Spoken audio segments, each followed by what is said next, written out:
first step to creating a template for your wall mount is to level it on whatever surface you can.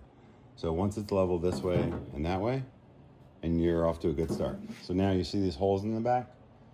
I use these screws right here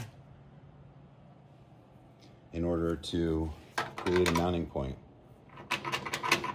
in 6 different spots that line up with this. So you have your cord coming at the back, which you'll move off to the side, and then you'll get yourself a board.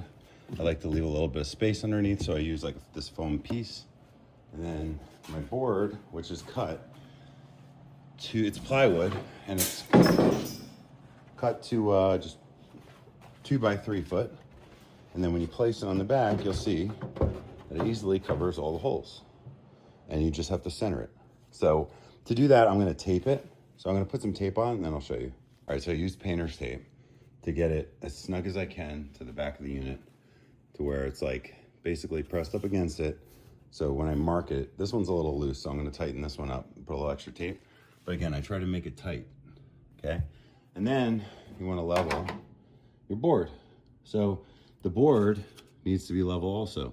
So I'm gonna shift it a little bit to make sure it's level, and then I'm gonna adjust this corner.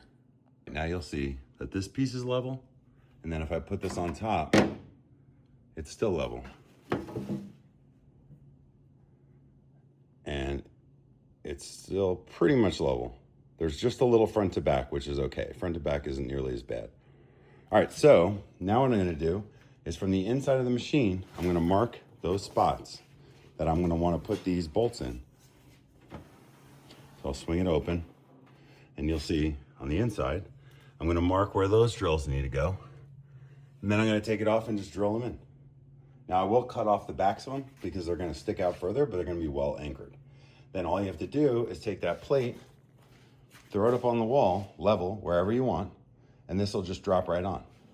And then you put a couple lock screws at the bottom of each of these holes, not each of them, but 2 solid ones across so that you can't lift the machine back off the wall. Now you got a mounting plate that really only requires 1 or 2 bolts. Now these are the bolts that I use. These are solid. These will get you into stud, no problem. Headlock, 2 7/8. You can, I mean, it doesn't have to be that long, but this works really well. So these are solid. This is what I'm gonna use. And of course use a stud finder and check 15 times up and down that wall. Make sure you're hitting a stud. And you lock in 2 of these if you're in the middle. And if you can get 2 studs, then 4 of them. And then this thing is solid and ready to go and level and will operate properly.